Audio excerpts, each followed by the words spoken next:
Bismillahirrahmanirrahim. Assalamualaikum warahmatullahi wabarakatuh. Salam sehat untuk pemirsa dimanapun Anda berada. Kembali lagi bersama saya Yusuf Muhsin. Pada kesempatan kali ini saya akan mencoba menjelaskan secara detail komponen-komponen pada sistem AC. Yang salah satunya pada kesempatan ini saya akan menjelaskan, yaitu yang pertama ada receiver dryer, yang kedua ada kondensor, dan terakhir akan saya jelaskan yaitu extra fan atau kipas pendingin. Nah, untuk lebih jelasnya, mari kita simak video ini sampai akhir ya. Nah, pada umumnya receiver dryer ini hampir seperti filter-filter yang kalian ketahui pada umumnya. Hanya saja untuk receiver dryer ini dia menyaring freon yang ada pada sistem AC. Nah, receiver dryer itu sendiri memiliki 3 fungsi, yaitu yang pertama untuk menampung freon sementara dalam bentuk cair. Yang kedua, menyaring kotoran-kotoran yang ikut mengalir bersama freon. Nah, selain fungsinya sebagai penampung freon sementara, dia menyaring kotoran-kotoran yang ikut mengalir di dalam cairan freon. Apabila cairan tersebut tidak disaring atau dibiarkan terus-menerus ikut bersirkulasi, maka akan mengakibatkan gangguan jalannya aliran freon. Salah satunya yang paling bahaya adalah saat melewati katup ekspansi. Apabila ada kotoran yang ikut masuk ke katup ekspansi, nanti akan menimbulkan kerak pada dinding-dinding evaporator yang nantinya akan menimbulkan gangguan pada aliran atau sirkulasi pada sistem AC. Nah, jadi ini yang biasanya ada gangguan pada sistem AC, entah kurang dingin atau yang lain sebagainya. Misalkan sudah nyala tapi tidak berembus, itu bisa blowernya nih. Terus bisa saja freonnya tidak mengalir. Terus untuk fungsi yang ketiga, yang terakhir, yaitu untuk menyerap kandungan air yang ikut bersirkulasi bersama freon.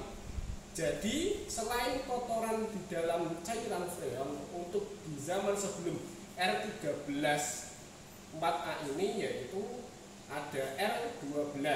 Nah, untuk R13 4A ini akan mengalami penurunan temperatur yang sangat rendah sehingga mampu menjadikan uap air yang terkandung dalam freon yang membeku, dan tentu saja ini dapat menutup katup ekspansi atau pembukaan ini menjadi es, akan mengubah katup ekspansi dan akan mengakibatkan terganggunya AC pada mobil.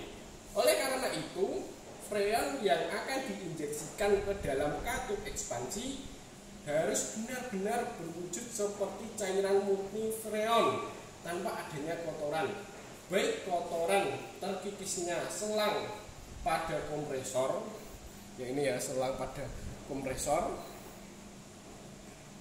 atau logam yang ikut mengalir dari kondensor yang ada di depan ini ya, pada kondensor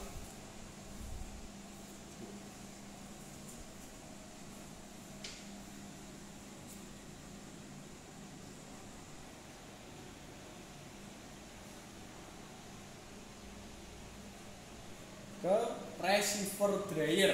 Nah, selain itu ada kandungan air yang dibawa oleh cairan freon. Sekarang saya akan mencoba menjelaskan bagian-bagian dari receiver dryer secara visual. Nah, untuk bagian yang pertama dari bentuk visualnya yaitu ada saluran masuk. Nah, saluran masuk ini adalah tempat masuknya cairan freon yang ditekan oleh kompresor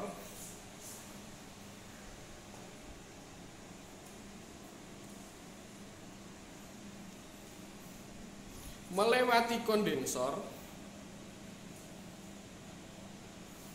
didinginkan melewati kondensor sehingga freon masuk ke dalam dalam receiver dryer. Sudah? Yang kedua, untuk bagian yang kedua yaitu si gelas ini ya, gelas. Bagian ini berfungsi untuk melihat freon apakah freon itu masih bagus atau sudah tidak layak pakai, yang disebabkan oleh beberapa faktor. Bisa filter receiver dryernya yang sudah terlalu kotor, bisa saja kantung desikan yang sudah tidak berfungsi secara maksimal. Dan bagian yang terakhir yang saya sebutkan yaitu ada saluran keluar atau fusible plug. Nah, saluran ini berfungsi sebagai alat pengaman aliran freon atau mirip dengan fuse yang menjadi pengaman pada rangkaian listrikan. Pada bagian fusible plug ini terdapat timah yang bisa meleleh ketika tekanan freon terlalu tinggi. Bagian ini ya. Nah, kalau sampai timah ini rusak, maka artinya tekanan freon sangat tinggi. Kondisi ini tidak bisa dibiarkan terlalu lama, sebab bisa merusak bagian lain dari sistem AC. Nah, selanjutnya cara yang dapat dilakukan untuk pemeriksaan receiver dryer yaitu bisa dilakukan periksalah dari kemungkinan bekas oli AC di sekitar saluran in dan out. Nih ya, periksa apakah ada bekas oli. Karena pada bagian ini sering terjadi kebocoran freon atau oli AC karena sil yang mengeras ataupun sambungan pipa AC yang terhubung kurang keras. Nah, perlu diperhatikan juga kondisi freon melewati si gelas yang terdapat pada atas receiver dryer. Apakah si gelas terlihat bersih atau hitam? Jika terlihat kehitaman, pertimbangkan untuk penggantian receiver dryer dan periksalah AC mobil secara keseluruhan ke bengkel servis mobil. Nah, komponen selanjutnya yang akan saya jelaskan yaitu kondensor. Ya, ini adalah komponen selanjutnya pada sistem AC. Nah, kondensor itu sendiri adalah sebuah komponen AC mobil yang berfungsi mengubah freon dalam bentuk gas menjadi cair melewati sebuah proses kondensasi. Secara sederhana, cara kerja kondensor AC mobil adalah sebagai heat exchanger, yakni mengubah gas freon menjadi cairan bertekanan tinggi, kemudian dialirkan ke katup ekspansi.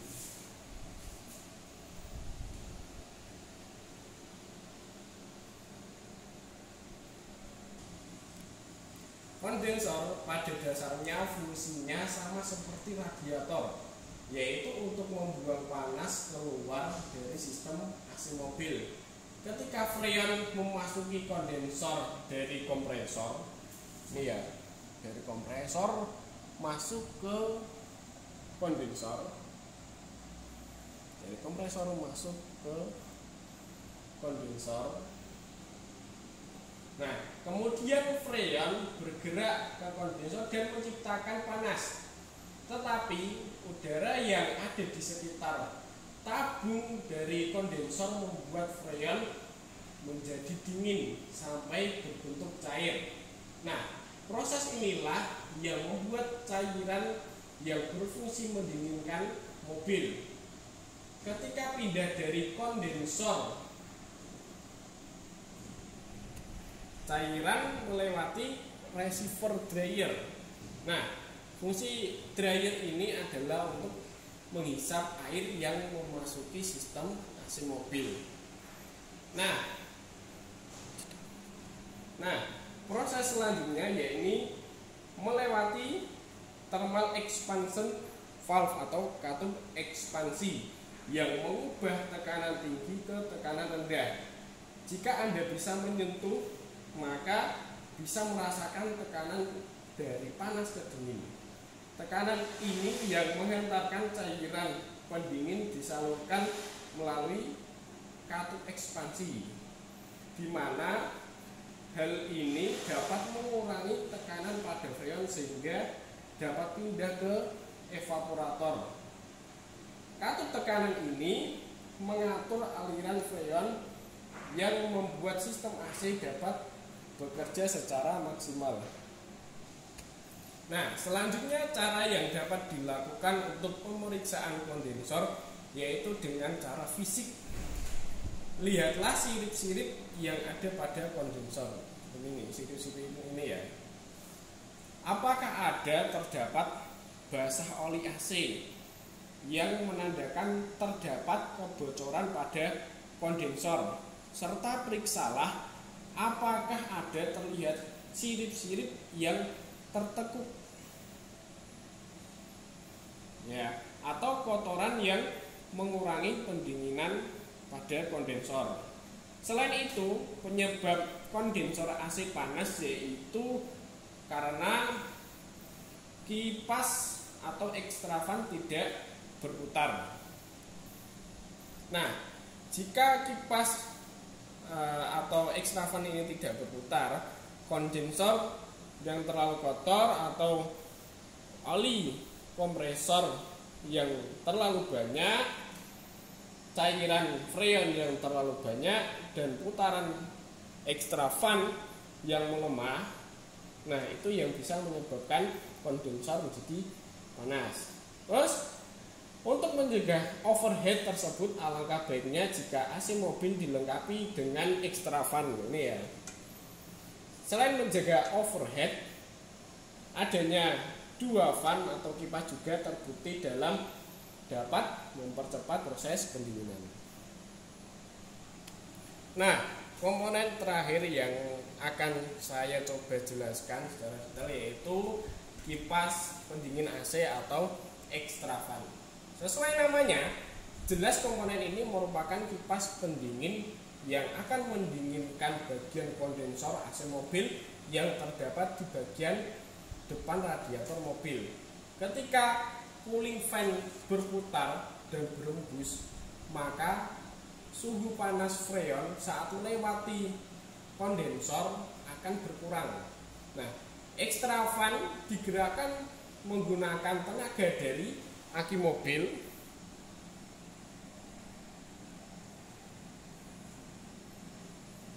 Namun, ekstravan sebenarnya tidak bekerja terus-menerus.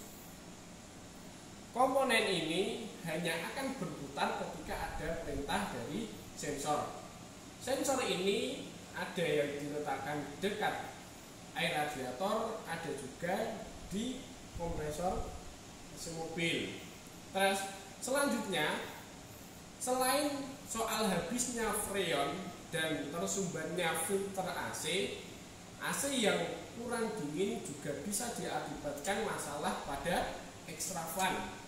Ekstravan yang bermasalah akan membuat proses kondensasi di dalam kondensor tidak bisa berfungsi secara optimal, yang menimbulkan tidak ada udara dingin yang masuk ke dalam kabin.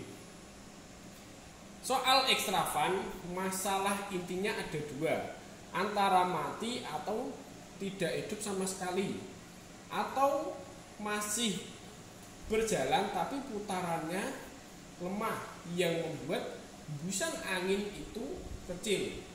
Kalau ekstravan pada AC sudah mulai lemah atau bahkan mati, tidak ada jalan lain yang bisa dilakukan yaitu menggantinya dengan ekstravan yang baru.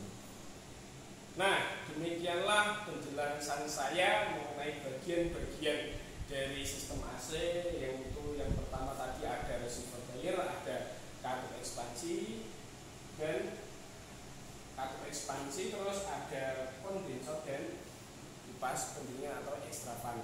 Terus jangan lupa like, comment, dan subscribe. Dan jika ada kekurangan dalam penjelasan saya, ada yang kurang jelas, mohon untuk bisa diketik di laman komentar, karena pada dasarnya kita masih sama-sama belajar. Sekian dari saya, semoga bermanfaat. Assalamualaikum warahmatullahi wabarakatuh.